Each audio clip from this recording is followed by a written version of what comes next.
Pengaguman aja pada Jadi bukan artis-artis. jadi kayak nama panggung lah. Baru pengalaman paling di OSIS gitu, dari MTS udah di OSIS gitu. Paling pengalaman yang Nggak hanya datang ke sinema pesta.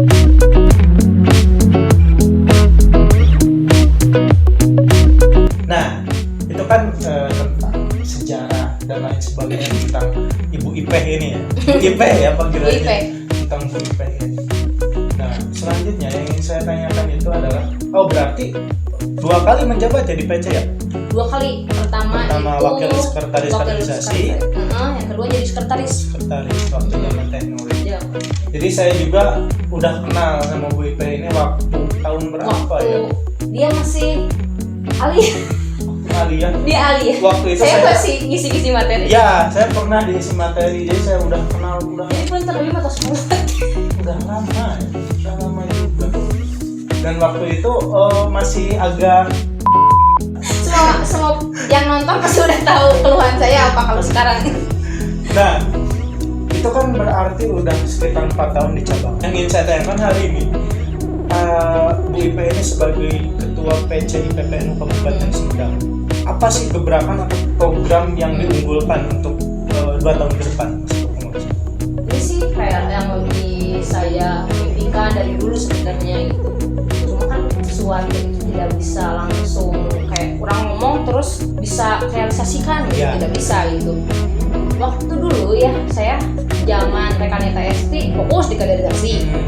Zaman Tenuri, ketuanya Tenuri, saya fokus di administrasi. Jadi saya berpikir sudah saatnya saya gitu ya kepada rekanita yang lain juga memfokuskan satu persatu gitu. Karena ini juga ya kalau di PPNU kan maaf banyak problem lah intinya. Yang pertama izin orang tua itu yang sangat apa ya? Bukan mengganggu sih sebenarnya, kayak lebih mengurangi rekanita IPPNU untuk bisa kesana kesini gitu. Terus program-program, terus kan itu IPPNU kan jarang banget bisa ngadain acara sendiri. Maksudnya bukan ngadain acara sendiri yang ini, yang gede gimana gitu ya. Yang saya lihat belum bisa sih, gini ya, belum terlalu jauh gitu ya. Mungkin kebiasaan juga bareng bersama Ibnu mungkin ya. Sering di akun Ibnu. Saya tuh pertama pengen lebih fokus ke anak-anak, terjunin anak-anak tuh. Ya udah kamu fokus di sini gitu. Tapi tetap sistemnya satu, kita kerja sama-sama gitu.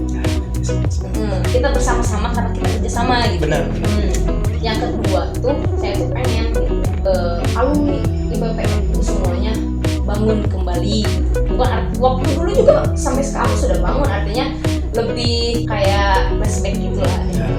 Saya pengen lagi. Atau mungkin nanti boleh lah para alumni IPNU dan IPPNU kita kumpulin. Boleh? Kan nanti kalau dikumpulin banyak yang ciplok.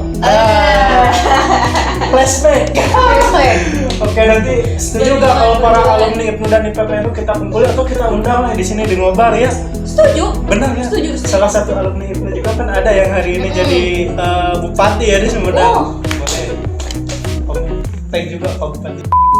Terus sudah itu ya saya tuh pengen yang tadi, terus yang ketiganya saya tuh pengen lebih acara-acara kita tuh bukan artinya kita tidak harus berpisah dengan IPNU, bukan seperti itu, kayak lebih menonjolkan sisi wanitanya, lebih menonjolkan ini IPPNU gitu kan, identik kalau kita bikin acara IPPNU gitu, kayak identik perempuannya contohnya kajian tentang perempuanan atau keputrian mungkin kayak gitu-gitu sih saya lebih gitu soal. Terus gini Cak, saya tuh sering ngobrol sama rekan Aang dari dulu gitu. Dia tuh paling fokus kaderisasi kan. Jadi bukannya saya untuk hari ini tidak memfokuskan untuk dikaderisasi, rekan Aang juga sama gitu.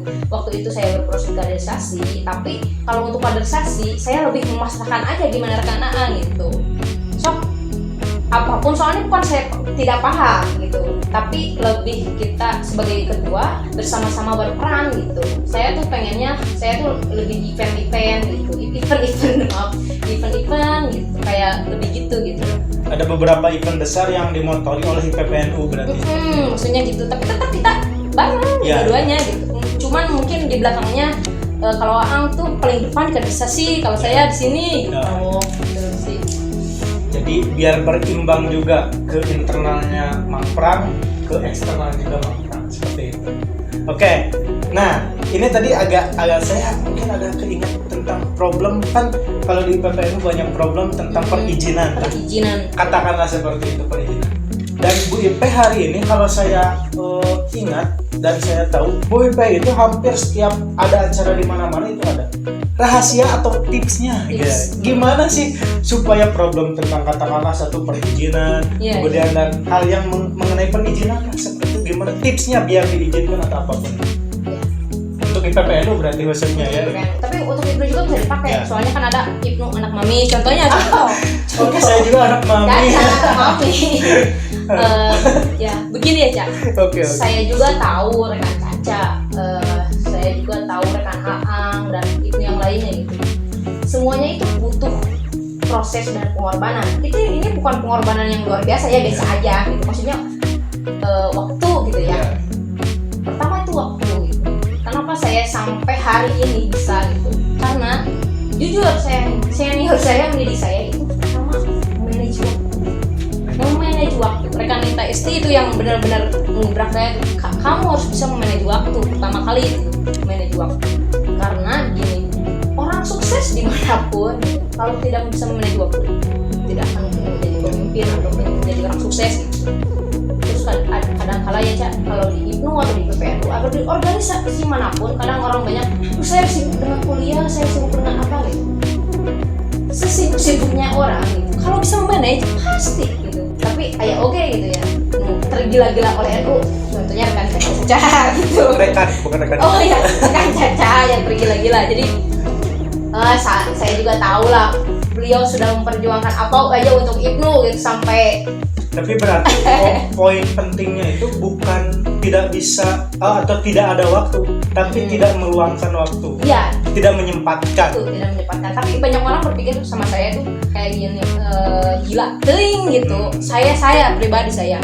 Pertama Cak, saya dulu mau cerita sedikit ya, urusan pribadi. Orang tua saya itu mendidik saya dari dulu gitu. Kalau kamu mau sesuatu, kejar. Tapi pertama, jangan susahkan orang lain. Yang kedua, jangan sakit. Jangan sakit. Jangan pernah sakit. Kalau saya sakit, udah jangan dikejar gitu.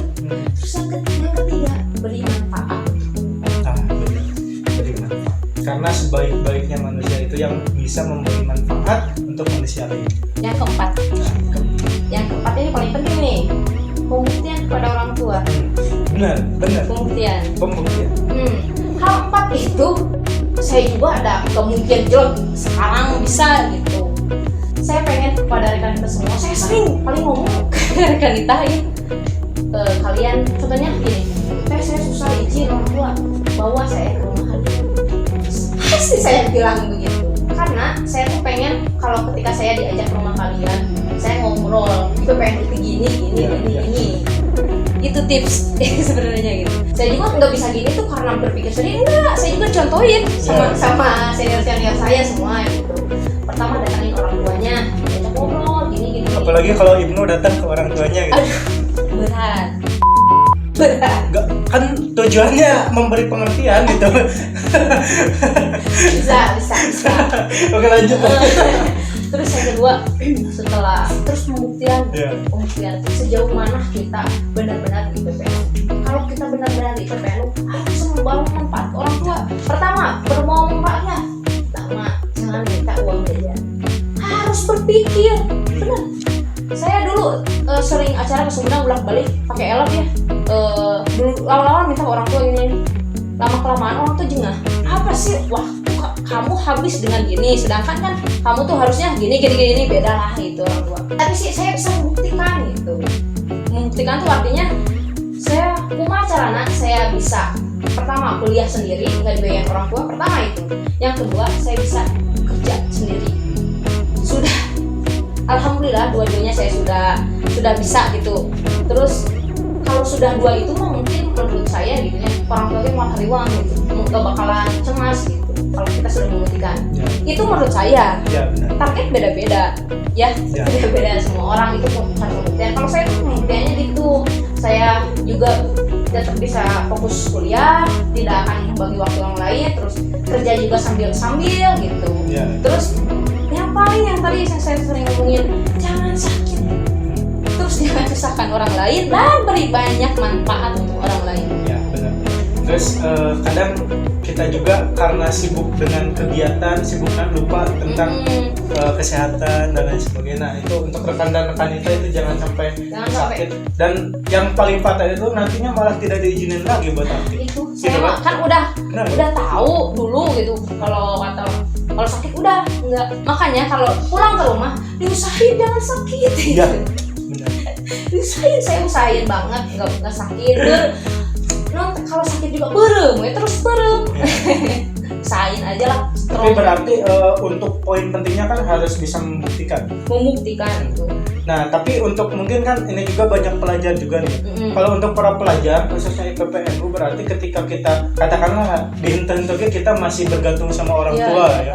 Masih belum kerja, masih belum apa-apa. Tadi bawa aja Rekalita Hanifah ini ke rumah suguhan. Karena orang tua itu sebenarnya bukan masalah keluarnya, tapi karena khawatir. Khawatir kan? Ini anak saya, maksudnya kalau IPPNU apa aja kegiatannya dan lain sebagainya. Maka kita kasih tahu, kita kasih pengertian sama orang tua kita. Oh ini nih acara kita, nggak aneh-aneh loh. Kita ngaji loh, kita gimana loh. Nah seperti itu. Itu tips lah ya. Terus waktu dulu juga Cak, saya tuh gini sering TST waktu dulu ke rumah saya gini ngobrol, orang tua saya percaya gitu. Nggak TST juga banyak senior yang lain. Terus orang tua saya tuh percaya. Jadi kalau nanya saya di sini bener nggak sama Hanifah gitu acara ini bener gitu. Tapi udah kesini sering itu masyarakat tahu aktivitas saya. Contohnya karena di sosmed mungkin ya. Jadi orang tua juga tahu walaupun orang tua saya gaptek di dalam dalam sosmed. Tapi orang-orang lain bisa memberikan tahu kepada orang tua kita, nih budak teh gini gitu. Jadi intinya banyak hal gitu. Jangan dulu pesimis atau apa gitu. Makanya saya terapin ya kepada pengurusan yang sekarang. Saya nggak butuh orang pinter saya nggak butuh orang pinter jujur. Saya nggak butuh orang pinter, dia orang kaya, dia apalah gitu. Saya butuh dia mau karena kita bersama-sama gitu. Kalau dia nggak bisa apa-apa gitu kan kita bersama-sama gitu. Yang penting ayo mau dulu lah gitu, apapun itu. Karena orang yang punya kemampuan tapi tidak mau malah jadi hambatan. Iya, jelas. Bener sih. Jadi punya kemauan, ayo bebarengan. Saya sampai bingung ini mau nanya apa lagi sama rekan kita Bu Ipeh ini. Karena hampir semua pertanyaan yang ingin saya tanyakan sudah terjawab. Oh ini satu lagi, pertanyaan terakhir yang banyak ditanyakan. Kapan nikah?